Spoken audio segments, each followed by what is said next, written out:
보실 말씀 시편 9편입니다. 시편 9편 1절부터 20절입니다. 구약성경 808쪽입니다.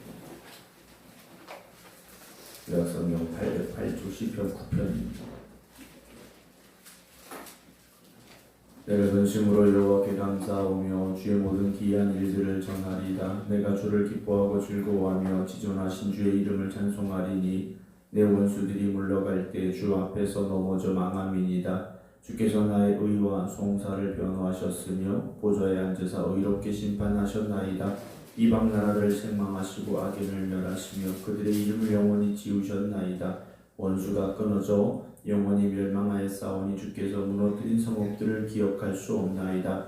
여호와께서 영원히 앉으시며 심판을 위하여 보좌를 준비하셨도다. 공의로 세계를 심판하시며 정직으로 만민에게 판결을 내리시리로다. 여호와는 악죄를 당하는 자의 요새이시요 환난 때의 요새이시로다. 여호와여 주의 이름을 아는 자는 주를 의지하오리니 이는 주를 찾는 자들을 버리지 아니하심이니이다. 너희는 시온에 계신 여호와를 찬송하며 그 행사를 백성 중에 선포할지어다. 피 흘림을 신문하시는 이가 그들을 기억하시며 가난한 자의 부르짖음을 잊지 아니하시도다. 여호와여 내게 은혜를 베푸소서. 나를 사망의 문에서 일으키시는 주여 나를 미워하는 자에게서 받는 나의 고통을 보소서. 그리하시면 내가 주의 찬송을 다 전할 것이요 딸 시온의 문에서 주의 구원을 기뻐하리다. 이방 나라들은 자기가 판 웅덩이에 빠짐이요 자기가 숨긴 그물에 자기 발이 걸렸도다. 여호와께서 자기를 알게 하사 심판을 행하셨으며 악인은 자기가 손으로 행한 일에 스스로 얽혔도다. 악인들이 스올로 돌아가며 하나님을 잊어버린 모든 이방 나라들이 그리하리로다. 궁핍한 자가 항상 잊어버림을 당하지 아니하며 가난한 자들이 영원히 실망하지 아니하리로다. 여호와여 일어나사 인생으로 승리를 얻지 못하게 하시며 이방 나라들이 주 앞에서 심판을 받게 하소서. 여호와여 그들을 두렵게 하시며 이방 나라들이 자기는 인생일 뿐인 줄 알게 하소서. 아멘. 할렐루야. 오늘도 믿음으로 주님과 동행하며 하나님의 기쁨이 되는 우리 모두가 되기를 주님의 이름으로 축원합니다. 오늘 시편 9편의 말씀 함께 나누게 되는데 오늘 9편 역시 다윗의 시라고 기록이 되어져 있습니다. 오늘 1절 보게 되면 내가 전심으로 여호와께 감사하며 주의 모든 기이한 일들을 전하리다. 내가 주를 기뻐하고 즐거워하며 지존하신 주의 이름을 찬송하겠다 라고 고백을 하면서 시편 9편이 시작이 되어지고 있습니다. 감사의 시라고 볼 수가 있는데요. 다윗이 하나님께 감사하는데 어떻게 감사하느냐? 전심으로 라고 되어 있습니다. 형식적인 감사가 아니죠. 마음의 전체입니다. 마음의 전부를 다하여서 하나님 앞에 감사하고 있다라는 거죠. 사실 우리의 마음이 100% 완벽하게 감사할 수 있냐? 그렇진 않습니다. 돌아보면 이거는 감사하지 못할 것 같아 라고 생각하는 일들이 왜 없겠습니까? 다윗은요 그럼에도 불구하고 전심으로 감사합니다. 왜냐하면 하나님이 어떤 분이신지를 깨달았기 때문에. 상황은 아직 문제 가운데 있을 수 있습니다. 그러나 하나님은 여전히 하나님이시라는 거죠. 다윗이 고백합니다. 주의 모든 기이한 일들을 전하겠습니다. 그래요. 하나님이 행하신 모든 기이한 일들을 전하겠다라는 거죠. 하나님이 어떤 하나님이셨는지를 잊지 않는 겁니다. 여러분 믿음은 말씀드렸죠. 기억력이 좋아야 됩니다. 기억력이 좋아야 된다는 건 하나님의 은혜를 잊지 않고 살아야 됩니다. 우리에게 허락하신 하나님의 은혜, 과거에 허락하신 하나님의 은혜를 잊으면 오늘의 문제 앞에서 우리는 불평하게 되어 있습니다. 그러나 과거에 행하신 하나님의 은혜를 기억하는 사람은 범사에 감사할 수 있습니다. 지금의 상황을 바꾸시고 변화시키고 역전시키시는 하나님을 고백할 수 있기 때문에 힘들고 어려운 상황에도 불평이 아니라 감사할 수 있다는 거죠. 왜 그렇습니까? 우리가 흔들릴 때, 우리가 고민할 때, 걱정될 때, 두려울 때 해야 될 일은 지금 이 상황을 어떻게 할 것인가 이것이 아니라 하나님이 이전에 나를 어떻게 도우셨는지, 하나님이 어떻게 나를 붙잡아 주셨는지를 기억해야 되죠. 그래서 내가 한없이 무너질 것 같은 그 순간에도 하나님이 나를 붙잡아 주셨고 길이 없을 때도 길을 만들어 주셨던 그 은혜를 기억해야 됩니다.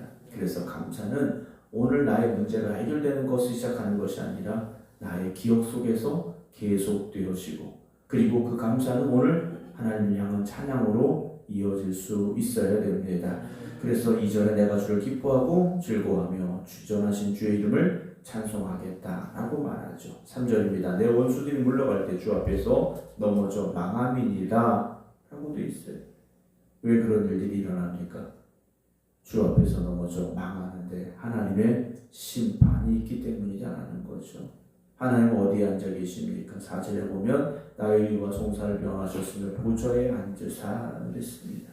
하늘 보좌에 앉으셔서 하나님은요 공의로 심판하시는 겁니다. 의로운 재판장이 되어 주신다라는 거죠. 여러분, 세상에서 우리가 억울한 일을 당할 때가 있습니다. 그런 말이 있죠. 소문이 진실보다 빠르다라는 이야기가 있습니다. 때로는 나에 대한 그런 잘못된 이야기들이 막 퍼져나가게 될 때가 있죠. 그것이 아닌데, 사실이 아닌데 우리를 억울하게 할 때가 있습니다. 그러나 하나님께 맡기면 공의로우신 하나님께서 해결해 주시고 진실을 밝혀 주신다라는 것을 우리가 고백할 수 있어야 됩니다. 때로는 여러분 억울할 수 있죠. 속상하고 답답할 수 있습니다. 지난번에도 말씀드렸습니다만 하나님께 맡기시기 바랍니다. 하나님께서 공의롭게 심판하시고 우리를 변호하시는 그 은혜를 우리가 누리게 되기 때문입니다. 그래서 5절 보게 되면 이방 나라들을 책망하시고 악인을 멸하시며 그들의 이름을 영원히 지우셨나이다. 원수가 끊어져 영원히 멸망하였사오니 주께서 무너뜨린 성읍들을 기억할 수 없습니다 라고 다시 고백을 하죠. 다윗의 삶 속에 하나님께서 그렇게 역사하셨습니다. 억울하고 답답한 일, 나를 향하여 거짓된 말을 하는 이들, 그들을 하나님께서 꺾어버리셨는데요. 7절 보면 여호와께서 영원히 앉으시며 심판을 위하여 보좌를 준비하셨다 라고 고백을 합니다. 하나님께서요 영원히 보좌에 앉아 계십니다. 세상의 권력은 지나갑니다.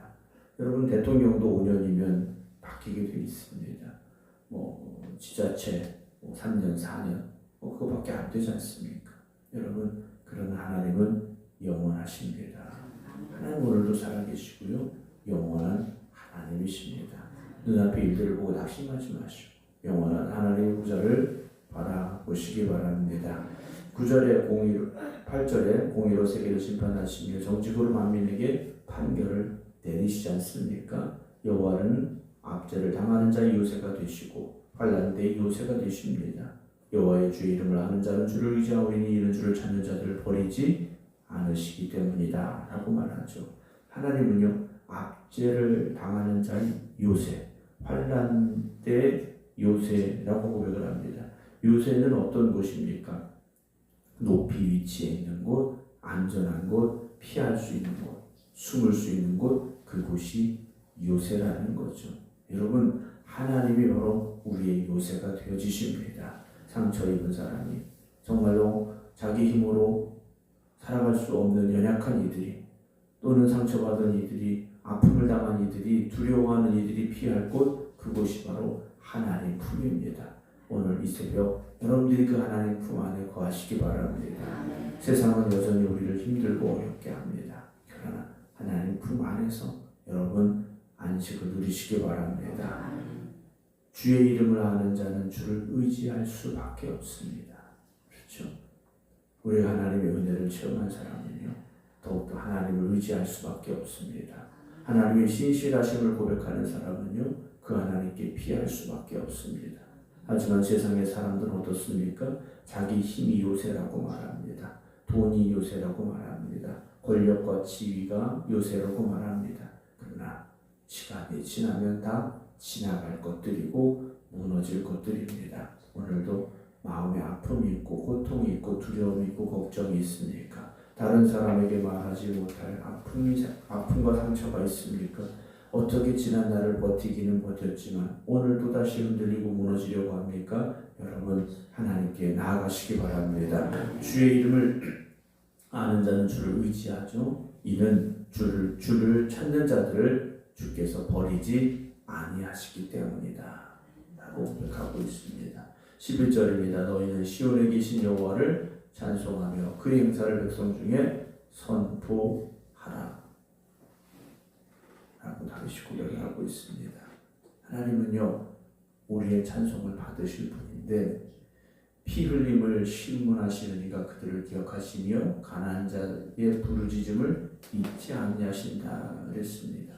가난한 자의 부르짖음을 잊지 아니하신다. 세상에서는요 우리가 흔히 말하죠. 돈 없고 백 없는 사람들 대우받지 못하고 별것 아닌 사람처럼 취급당할 때도 있습니다. 그러나 하나님은요 그런 일을조차 잊지 아니하고 그들의 부르짖음을 들으시고 응답하십니다. 세상에서는 힘 있는 사람의 목소리가 사람들에게 영향력을 끼치죠. 그러나 약하고 부족한 사람들의 소리는 들리지가 않습니다. 그러나 하나님은 오늘 그들의 부르짖음을 듣고 계십니다. 작은 신음에도 응답하시는 하나님, 오늘 그 하나님 앞에 여러분 기도하시기 바랍니다. 연약하고 아픔을 당하는 그의 눈물의 기도를 외면하지 아니하시는 하나님을 바라보시기 바랍니다. 13절입니다. 여호와여 내게 은혜를 베푸소서. 나를 사망의 문에서 일으키시는 주여 나를 미워하는 자에게서 받는 나의 고통을 보소서라고 고백하죠. 내게 은혜를 베푸소서. 여러분 오늘 우리 기도는 그런 기도이지 않습니까? 하나님의 은혜를 구하는 기도. 여러분 오늘도 우리는 하나님의 은혜가 필요합니다. 세상이 여러 가지 죄악이 가득하고 부정이 가득하고 그래서 우리는 억울하고 답답할 때가 있죠. 근데 그때 우리에게 먼저 필요한 것이 무엇이겠습니까? 상황이 바뀌고 시대가 변하고 그런 것이 아니라 하나님의 은혜가 있어야 됩니다. 어떤 상황에서도요 하나님의 은혜를 누리며 우리가 살아갈 수 있어야 됩니다. 은혜 아니면 우리가 어떻게 여기까지 왔겠습니까? 그렇다면 앞으로 어떤 어려움이 와도 하나님의 은혜를 붙잡으면 이기고 나갈 수 있습니다. 하나님의 은혜만 붙잡으시기 바랍니다. 14절에 그리하시면 내가 주의 찬송을 다 전할 것이요 딸 시온의 문에서 주의 구원을 기뻐하겠습니다 라고 다시 고백을 합니다. 15절 16절 이방 나라들은 자기가 바람덩이에 빠지며 자기가 숨긴 그물에 자기 발이 걸렸도다. 여호와께 자기를 알게 하사 심판을 행하셨으며 악인은 자기가 손으로 행한 일에 스스로 얽혔다 라고 말하고 있습니다. 악인은요 남을 무너뜨리려고 함정을 파고 그물을 칩니다. 그런데 그것이요 영원하지 않다라는 거죠. 결국 자신이 그 함정에 빠지고 그 그물에 걸릴 수밖에 없다라는 것이죠. 여러분 세상에 악한 사람들이 성공하는 것, 야 저렇게 살아도 잘 사는구나, 저렇게 살아도 잘 되는구나. 여러분 그 유혹에 흔들리지 마시기 바랍니다. 물론 정직함보다 거짓이 더 빨라 보일 수 있고 진실함보다 편법이 더 쉬워 보일 수 있습니다. 그러나 그것이 영원한 것이 아니라는 것이고요. 하나님의 심판이 있음을 다시 고백하고 있습니다. 하나님 없는 길은 결국 무너질 수밖에 없습니다. 성도들은요 악인의 형통을 부러워하지 말아야 됩니다. 어떻게 해서든 성공만 하는데 여러분 그렇지 않습니다. 하나님의 뜻대로 살아가시기 바랍니다. 때로는 그 길이 느려 보일 수도 있고요. 이렇게 가서 언제 뭐가 되겠나 싶을 수도 있습니다. 때로는 손해보는 것 같을 수도 있지만 결국 마지막은요 하나님의 손에 달려 있습니다. 17절입니다. 악인들이 스울로 돌아가며 악인은 어디로 갑니까? 스울로 갈 수밖에 없습니다. 심판의 자리로 갈 수밖에 없다라는 거죠. 왜 그렇습니까? 하나님 없이 살기 때문이라는 겁니다. 하나님 없이 계획하고 하나님 없이 살아가려고 하고 하나님 없이 성공하려고 하지 않습니까? 자기가 자기의 삶의 주인인 줄 압니다. 자기 힘이 전부라고 생각합니다. 여러분 그 인생은 무너질 수밖에 없고요. 결국 하나님의 심판대 앞에서 영원한 멸망을 향해 갈 수밖에 없습니다. 18절에 궁핍한 자가 항상 잊어버림을 당하지 아니하며 가난한 자들이 영원히 실망하지 않는다. 왜 그렇습니까? 하나님이 기억하고 계시기 때문이라는 거죠. 여러분, 우리가 하나님이 기억하시는 사람이 되어져야 됩니다. 19절입니다. 여호와여 일어나사 인생으로 승리를 얻지 못하게 하시며 이방 나라들이 주 앞에서 심판을 받게 하소서. 여호와여 그들을 두렵게 하시며 이방 나라들이 자기의 인생일 뿐인 줄을 알게 하소서 하고 고백하며 시편 9편의 말씀이 정리되고 있습니다. 여러분, 우리는 하나님이 아닙니다. 우리는 연약한 인간일 뿐입니다. 그래서 창조주 하나님을 잊어서는 안 됩니다. 창조주 하나님을 잊어버린 인생은 결국 심판받을 수밖에 없습니다. 아담과 하가 왜 선악과를 따먹었습니까? 하나님과 같아지려고. 그렇지 않습니까? 여러분, 창조주 되신 하나님을 바라보시기 바랍니다. 그리고 우리는 하나님의 피조물임을 잊지 마시기 바랍니다. 그러면 하나님께 맡길 수 있습니다. 하나님이 나의 왕이 되십니다. 고백할 수밖에 없습니다. 그리고 하나님의 은혜를 구할 수밖에 없습니다. 오늘도 우리의 삶은 한없이 연약합니다. 그것이 우리의 모습이지 않습니까? 그러나 그 연약함을 주님의 손에 맡기시기 바랍니다. 주님이 여러분들을 붙잡아 주실 것이고 여러분들에게 힘을 더하실 것이고 여러분들에게 은혜 주실 것입니다. 오늘도 그 은혜 가운데 거하는 하나님의 보좌를 바라보며 살아가는 우리 모두가 되기를 주님의 이름으로 축원합니다. 기도하겠습니다. 인생을 살아가는 저희들이 우리의 뜻대로 되어지지 않을 때, 우리가 힘쓰고 했었지만 그 결과가 허무해질 때 우리는 낙심하게 됩니다. 그러나 오늘도 창조주 하나님을 바라보며 하나님의 이름을 기억하는 이들이 이곳에 있사오니 오늘도 하나님을 바라보며 부르짖어 기도하는 이 시간 저들의 부르짖음을 들으시고 응답하시고 역사하여 주시옵소서. 오늘 우리는 고백합니다. 하나님의 은혜를 사모합니다. 우리에게 은혜를 더하여 주시옵소서. 하나님의 은혜가 오늘을 살아갈 힘이 되게 하시고 오늘을 이겨낼 능력이 되게 하여 주시옵소서.